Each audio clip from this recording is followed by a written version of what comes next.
तो हम exponential function और ट्रिग्नोमेट्रिक फंक्शन साइन और कोस देख चुके हैं। अब हम आगे देखते हैं कि जब आपको कुछ अलजेब्रिक या पोलिनोमियल टाइप फंक्शन दे रखा हो तब हम क्या करेंगे कि जैसे मैंने कहा कि मान लो आपको यहाँ पे जो भी एफ ऑफ डी दिया हुआ है, ठीक है, ये कुछ भी आपकी ऑक्सिलरी इक्वेशन होगी या सिंबॉलिक फॉर्म में, इसकी एक्स राइट हैंड साइड, यहाँ पे आपको क्या दे रखा हो, x to the power n type दे रखा हो, कोई भी पोलिनोमियल दे रखी हो x square plus x plus one करके, x to the power a naught x n plus a one x to the power x n minus one up to a naught करके, ठीक है, कुछ भी दे रखा हो सकता है यहाँ पे, ठीक है, एक्स के फंक्शन में, या कोई क्वाड्रेटिक फॉर्म होगी, क्यूबिक होगी, कुछ भी हो सकती है, ठीक है। तब आप क्या करेंगे, जब आपको ये दे रखा हो उससे पहले आपको ये कुछ बाइनोमियल एक्सपेंशन पता होनी चाहिए, ठीक है, इतनी -1 -2 एक -3 की ओर देखना, भाई इतना पता होना चाहिए, वैसे आपको जनरल फॉर्मूला ना पता हो तो, ठीक है, या तो आपको जनरल पता हो तो बहुत बढ़िया है, 1 - d to the power -n के लिए क्या होता है कि 1 + nd + nn + 1/2 factorial d square करके, ठीक है, नहीं तो आप इसको एज इट इज याद रखिएगा, 1 - d to the power -1 expansion होगी, जब दोनों माइनस होंगे सारे प्लस के होंगे, ठीक है, power 1 + d + d square + d cube up to so on, बीच में प्लस होगा, तब आप क्या करोगे, तब अल्टरनेट साइन चलेंगे, प्लस माइनस, ठीक है। अब यहाँ पे दोनों माइनस तो सारे प्लस होंगे, याद रखने के लिए क्या होगा, इसकी पावर जितनी होगी उससे एक ज्यादा होगा, 2 यहाँ पे 2 की 3 है तो यहाँ 4, तो इस तरह से आप इसको फॉर्मूला को याद रख सकते हैं, इनकी हेल्प से ही आप इसको अब सोल्व कर पाएंगे, ठीक है। वो कैसे करना है वो अब देखिए, मैं बताता हूँ आपको। मान लीजिए आपको, जैसे मान लीजिए आपको ये दे रखा है यहाँ पे d² + d² - 4 ले लो आप, d² - 4 y = उन्होंने दे दिया आपको x², ठीक है, ये आपको इक्वेशन दे रखी थी, मैंने उसको सिंबॉलिक फॉर्म में लिख लिया। आपको राइट हैंड साइड में देखो एक्सपोनेंशियल भी नहीं है, अब आप कैसे करोगे, साइन भी नहीं है, कोस भी नहीं है ना, आपको इसको लिख सकते किसी फॉर्म में, ठीक है। अब आप क्या करोगे, इसको जब आपको ऐसे दे रखा हो तो सेम पी फाइंड करने सबसे पहले तो हमें इसको लिखना होगा 1/f of d into x, x ये मतलब कैपिटल एक्स है जो इसको पूरे फंक्शन को डिनोट करता है, ठीक है, 1/d² - 4, यहाँ पे क्या आ जाएगा आपका x²। हम क्या करते हैं, अब इसको ध्यान समझना, यही मेन स्टेप है, जो भी लोएस्ट डिग्री, ठीक है, लोएस्ट डिग्री कोफिशिएंट होगा हम उसको हमेशा कॉमन लेंगे, पूरे में से कॉमन, ठीक है, मतलब कहने का मतलब है कि जो सबसे छोटा होगा यहाँ पे, जिसकी पावर यहाँ पे d टू द पावर 2, यहाँ पे क्या d टू द पावर 0, तो ये क्या है कांस्टेंट, इसको हम कॉमन लेंगे। कैसे, मैंने -4 कॉमन लिया नीचे से, तो क्या बच गया यहाँ पे, इसकी जगह क्या आ जाएगा, देखो -d² / 4 + 1, यही तो आ गया कॉमन लेने के बाद, ठीक है, ध्यान रखना माइनस प्लस के साइन में बहुत गड़बड़ होती है। यहाँ पे क्या आ जाएगा x², कैसे, मान लो अगर इसकी जगह आपको ये दे रखा हो d² + d - 1, सबसे छोटा कॉमन लेना होगा आपने, -1 कॉमन लोगे, अब -1 कॉमन आएगा तो क्या बचेगा आपका यहाँ पे +1 - d² और -d, आपको इसको इस फॉर्म में लाना होगा, 1 छोड़ के बाकी सारे को पूरे को d मानना है। अब आपका d क्या हो जाएगा, यहाँ से माइनस कॉमन लेके ये पूरा आपका d हो जाएगा, ठीक है, इस पूरे को, चाहे आपकी कितनी मर्जी टर्म हो, पूरे को d मानोगे आप। यहाँ पे तो एक ही टर्म है, तो इसको क्या लिख सकता हूँ, -1/4 1 - d² / 4, ठीक है, आप इसको लिख लीजिए, ये क्या हो जाएगा आपका x²। अब आपको क्या देखना है कि -1 की पावर के लिए फॉर्मूला है मेरे पास, तो इसको ऊपर ले जाओ, -1/4 1 - d² / 4 to the power -1 into x²। अब आपके पास इसकी एक्सपेंशन है और आपको d का मतलब भी पता है, d का मतलब क्या होता है, डिफरेंशिएशन, ठीक है, तो कैसे करेंगे आप देखो, अब क्या यहाँ पे क्या आ गया -1/4, ठीक है, इसकी एक्सपेंशन क्या होगी 1 - -1, मतलब 1 - d - 1, ये आपका पूरा d है, तो क्या होगी 1 प्लस d की जगह क्या आपका d² + 4, ठीक है, प्लस d का स्क्वायर, तो d² + 4 का होल स्क्वायर प्लस d² + 4 का होल क्यूब। अब आप कहोगे इतना बड़ा तो हम कहाँ तक याद रखेंगे, इतना तो हम लिख नहीं पाएंगे, आपको ज्यादा टर्म नहीं लिखनी, आपको ध्यान रखना है कि इसका मतलब होता है डेरिवेटिव, और यहाँ पे x², जहाँ पे x² का डेरिवेटिव 0 हो गया उसके बाद की टर्म आएंगी ही नहीं। जैसे कि देखो -1/4 1 प्लस d² / 4, ठीक है, यहाँ पे क्या आ जाएगा d टू द पावर 4/16, आगे आप कुछ मर्जी कर लो, कोई फर्क नहीं पड़ता, क्योंकि आगे सारी टर्म 0 हो जाएंगी। कैसे हो जाएंगी, आप अब इसको सोल्व करो, -1/4, यहाँ पे क्या आ जाएगा x², यहाँ पे क्या आ जाएगा d² + 4/16, एक्स स्क्वायर, यहाँ पे क्या आ जाएगा D to the power 4 by 16 X square, ठीक है, अप टू सोन ये चलता रहेगा।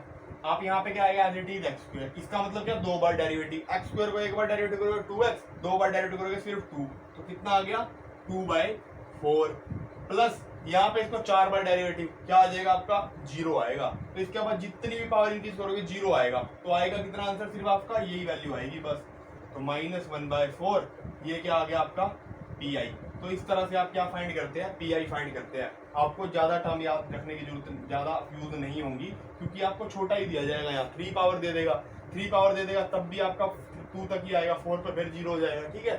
तो आपको मेन क्या आपको ये याद रखने हैं, ठीक है, ये दो तो बहुत इंपॉर्टेंट है, ये दो तो याद रखना ही रखना, ठीक है। अब देखो मैंने आपको क्या कहा कि यहाँ पर तो सिंपल था कि मेरा ये आपको 1/d बन गया, ठीक है। मान लो इसकी जगह अगर आपको वो दे दे कि डी स्क्वायर, इसकी जगह आपको दे दे हो, आपको अब जो उसने दिया वो ये दे दिया कि डी स्क्वायर प्लस 2d, सिर्फ 2d दे दिया, ठीक है। अब आप क्या करोगे 1/d स्क्वायर प्लस 2d, ठीक है, यहाँ पे आपका कुछ भी एक्स स्क्वायर ही हो गया मान लो। अब आपको कॉमन लेना है, मैंने कहा था लोएस्ट वाला कॉमन लेना है, मतलब अब आप कॉमन लोगे 2d, क्या बच जाएगा आपका 1 plus D square bye 2d, ठीक है, इसको कैंसिल आउट कर लो 1 प्लस d/2, ये आपका पूरा d। अब इसमें आप दोबारा इसको ऊपर ले जाओ पावर को, ये जो है -1, अब आप इसमें ये फॉर्मूला लगाओगे, अब लगेगा ये वाला, ठीक है। तो आपको इस तरह से मान लो अब आपको ये ना देगे, वो आपको यहाँ पे ये भी दे सकता है 2d - 11 या 13। अब आप क्या करोगे, अब सबसे छोटा 11 -11 है, तो -11 कॉमन लोगे आप इस पूरे में से 1 अपॉन करके, ये क्या बच जाएगा आपका 1 - d स्क्वायर बाय 11 - 2d/11। ध्यान रखना साइन का, ध्यान ज्यादा रखना कि साइन में गड़बड़ ना हो, ठीक है। अब आपको बुलाना है इस फॉर्म में, इस फॉर्म में बनाने के लिए 1 के बाद जितनी भी टर्म होंगी आप उसको पूरे को d मान लोगे, कैसे -1 1 माइनस पूरे माइनस कॉमन ले लिया मैंने, क्या बच गया D square by 11 plus 2d/11, ये आपका पूरा क्या बन गया एक d बन गया। तो आपके पास क्या बच गया है -1/11 1 minus D square by 11 plus 2d/11 to the power whole power -1, ये आपका 1, इसको पूरे को मान लो d, तो 1 minus D to the power -1 का फॉर्मूला ये वाला एक्सपेंशन होगा। उसके बाद जो भी आपको यहाँ दे रखा होगा उसका डेरिवेटिव करके आप इसको क्या करोगे सोल्व करोगे, ठीक है। तो इस तरह से आपको ये वाला करना होगा, ठीक है। अब आपको मैं एक एग्जांपल करवा देता हूँ, जिस ये एग्जांपल है, देखिए देखो मैंने बताया था कि आपको क्या करना है, आपको सबसे पहले देखना है इक्वेशन क्या है, ठीक है। आप देख रहे हो कि लीनियर है, भी कांस्टेंट कोएफिशिएंट है, तो इसका जो कंप्लीट सॉल्यूशन क्या होगा CS = CF प्लस PI। आपको CF फाइंड करना है और PI फाइंड करना है। CF फाइंड करने के लिए मैंने आपको बताया था कि सबसे पहले आपको इसकी ऑक्सिलरी इक्वेशन फाइंड करनी होगी, वहां से इसके रूट। आप इसकी ऑक्सिलरी इक्वेशन फाइंड करोगे तो वो क्या बनेगी, स्टैंडर्ड सिंबॉलिक फॉर्म लिखता हूँ, d square by -4dy plus 4y, ठीक है, इक्वल टू 0, क्योंकि मैं अभी CF फाइंड कर रहा हूँ इसलिए।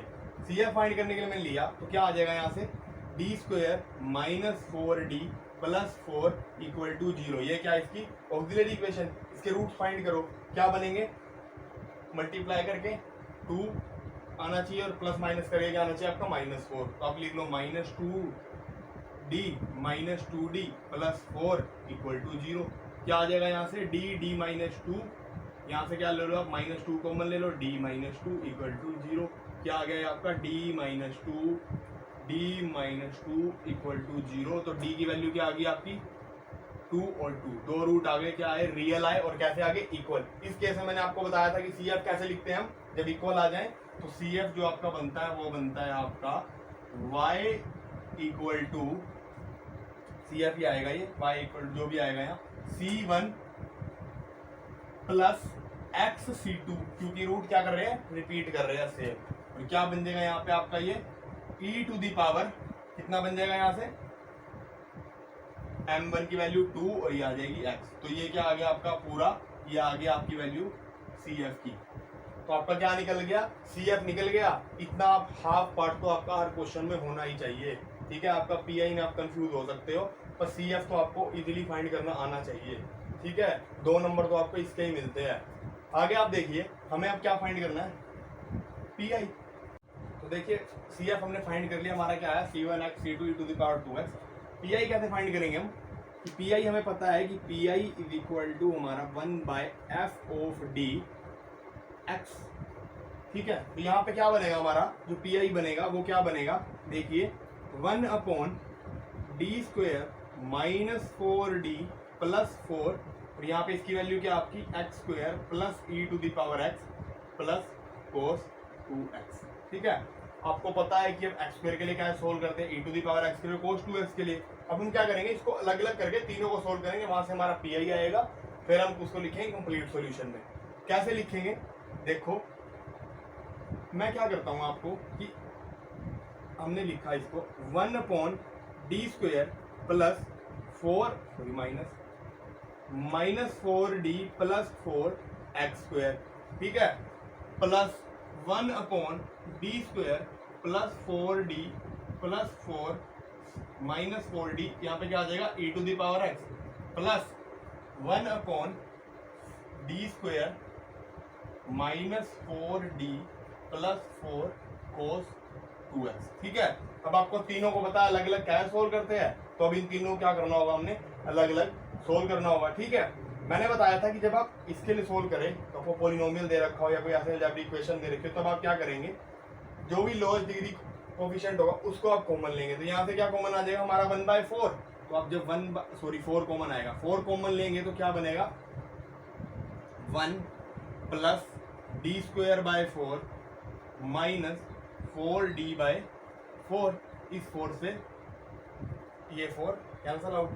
ठीक है, यहाँ से क्या हो गया आपका, ये आ गया आपका x² यहाँ चल रहा है, प्लस जब आपके पास एक्सपोनेंशियल फंक्शन हो तो आप d को क्या पुट करते हो, ये भी आपको पता है d इक्वल टू a की वैल्यू क्या है यहाँ पे 1, तो आप यहाँ क्या पुट करोगे, अब यहाँ पे हमने पुट करना है d इक्वल टू 1। क्या पुट करेंगे हम, d इक्वल टू 1, तो d इक्वल टू 1 पुट करेंगे तो क्या आ जाएगा 1/1 minus 4 plus 4 e to the power x, ये इससे कैंसल। ठीक है, तो क्या बचेगा, सिर्फ e to the power x बच जाएगा यहाँ पे। ठीक है, जब हम इसमें करते हैं तो इसमें क्या करते हैं हम d² माइनस 4d प्लस 4, क्या रिप्लेस करते हैं हम इसको, d² को रिप्लेस करते हैं माइनस a² से। a क्या है हमारा 2, a² कितना हो जाएगा 4, तो d² को किससे रिप्लेस कर दूंगा मैं -4 से, तो क्या हो जाएगा यहाँ पे 1/-4। ठीक है, अब क्या आ जाएगा -4d प्लस 4, यहाँ पे क्या आ जाएगा मेरा cos 2x। ठीक है, यहाँ से क्या हो रहा है, ये भी कैंसिल आउट हो रहा है और ये भी कैंसिल आउट हो रहा है, दोनों कट गए आपस में, क्या बच गया सिर्फ -4d cos 2x। 1/d क्या करेगा, अब इसको इंटीग्रेट करेंगे, इंटीग्रेट करेंगे तो क्या आ जाएगा यहाँ से -1/4 sin 2x, और 2x का नीचे 2, तो कितना हो गया है -1/8 sin 2x। इसकी वैल्यू ये आई, यहाँ से क्या मिला e to the power x और ये प्लस, ये बच गया सिर्फ, ये दो हमने क्या कर लिए सोल्व। इसको कैसे करेंगे, अब यहाँ से हमें ये तो पता लग गया कि ये चीज आ गई, इसको मैं क्या लिख सकता हूँ यहाँ पे 1/4 यहाँ पे। ठीक है, ये तो क्या बचेगा, ये मेरा नीचे 1 प्लस d²/4 माइनस d।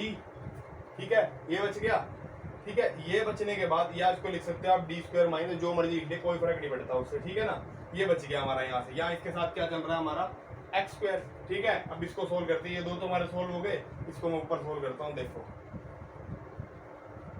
यहाँ से क्या आया मेरा 1/4, इसको मैंने क्या ले लिया ऊपर ले गए हम, इसको क्या आएगा यहाँ से 1 प्लस d²/4 माइनस d, यही आएगा ना यहाँ से। ठीक है, ये आने के बाद इसकी पावर कितनी होगी हमारी -1 और बाहर क्या x²।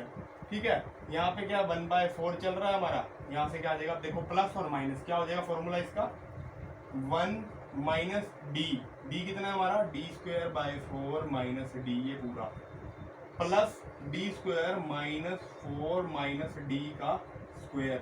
ठीक है, प्लस इसका क्यूब आएगा, उसके बाद पावर 4। अब आपको देखना होगा कि x² कौन कौन सी टर्म पे एग्जिस्ट कर रहा है और कहाँ पे 0 हो रहा है। ठीक है, मेन पार्ट यही है, यही सबसे ज्यादा गलती होती है। ठीक है, करना कैसे है, देखो 1/4 1 माइनस d²/4 प्लस d, यही तो आ गया यहाँ।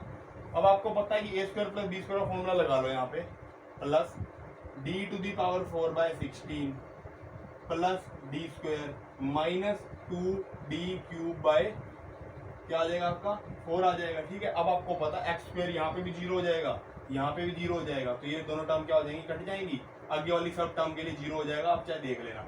ठीक है, यहाँ पे तो बचेगा क्या, सिर्फ ये और एक ये टर्म। इस टर्म के लिए मुझे क्या करना होगा, सोल्व करना होगा। ठीक है, ये वैल्यू यहाँ पे हमारी आ चुकी है, ठीक है, ये आ जाएगा। अब क्या आएगा यहाँ से 1/4 1 plus D minus plus D square minus D square bye 4, यहाँ पे क्या आ जाएगा मेरा एक्स स्क्वायर। इस दोनों को सोल्व करोगे 4d square minus 3/4d square, तो 1 plus D plus 3/4d square, यहाँ पे क्या आ जाएगा मेरा एक्स स्क्वायर और यहाँ आ जाएगा मेरा 1/4। ठीक है, तो अब आप इसको सोल्व करोगे, यहाँ से इसकी वाली ध्यान 1 माइनस 1/8 sin 2x और e to the power x। ठीक है, यहाँ से क्या आ गया 1/4 एक्स स्क्वायर का डेरिवेटिव कितना हो जाएगा यहाँ से 2x, 2 बार डेरिवेटिव करोगे सिर्फ बचेगा 2 बचेगा, तो क्या आ जाएगा आपका यहाँ से 3/2। ठीक है, तो यहाँ से आ गया x square plus 2x plus 3/2। ठीक है ना, तो यहाँ से हमारी क्या आ गई, ये वैल्यू आ गई इसके लिए। इसका पूरा पी क्या आ गया हमारा, इन तीनों के लिए जो मेरा पी आएगा वो मैं यहाँ लिख रहा हूँ। तो मेरी पी क्या आ गया पूरा, P I is equal to X 1/4 X square plus 2x plus 3/2 plus इसके लिए करा था क्या आया था e to the power x, इसके लिए करा था माइनस 1/8 sin 2x। तो इस तरह से आपको पी आई फाइंड करना है, आपका पॉलिनोमियल फंक्शन एक्सपोनेंशियल हो या फिर ट्रिग्नोमेट्री हो। ठीक है, तो आपका लास्ट में जो आपका सोल्यूशन आएगा वो क्या आएगा, कंप्लीट सोल्यूशन। कंप्लीट सोल्यूशन क्या हो जाएगा आपका, C F equal to C F plus P I. C F क्या आपका, वो आप वहां से c1 प्लस एक्स c2 क्या आ जाएगा यहाँ से e to the power 2x plus 1/4 X square plus 2x plus 2x plus 3/2 plus e to the power x minus 1/8 sin 2x। तो ये आपका क्या हो जाएगा यहाँ तक कंप्लीट सॉल्यूशन। तो इस तरह से आपको करने होंगे क्वेश्चंस। ठीक है, आपका ट्रिग्नोमेट्रिक हो, एक्सपोनेंशियल हो या अलजेब्रिक फंक्शन हो। ठीक है, मोस्ट प्रोबेबली यहाँ तक आपकी सेकंड यूनिट कंप्लीट हो जाएगी, नहीं तो इसके बाद 2 एक्सरसाइज है वो आपको ब्रीफ में बताऊंगा कि उसमें करना क्या है। बट यहाँ तक तो आप अच्छे से करके जाइएगा। अगर यहाँ तक आप क्वेश्चन आता है तो ये तो गलत बिल्कुल भी नहीं होना चाहिए। ठीक है, आगे भी इनकी हेल्प से ही होगा, इन सबके लीनियर कॉम्बिनेशन होंगे, इनका प्रोडक्ट होगा, पर इन्हीं की हेल्प से ही होगा। मेन ये तीनों आपको पता होना चाहिए कैसे आप सोल्व करते हैं। ठीक है, आपको हाइपरबोलिक फंक्शन ही बताया था, इसकी जगह आप यहाँ पे ऐड कर सकते हो कोस हाइपरबोलिक एक्स भी हो सकता है। इसको आपको क्या करना होगा, फॉर्मूला पता होना चाहिए e to the power x plus e to the power minus x/2। ठीक है, तो आपको ये सब सोल्व करना आना चाहिए। ठीक है, तो ओके, थैंक यू, मिलते हैं नेक्स्ट वीडियो में। All the best for exam.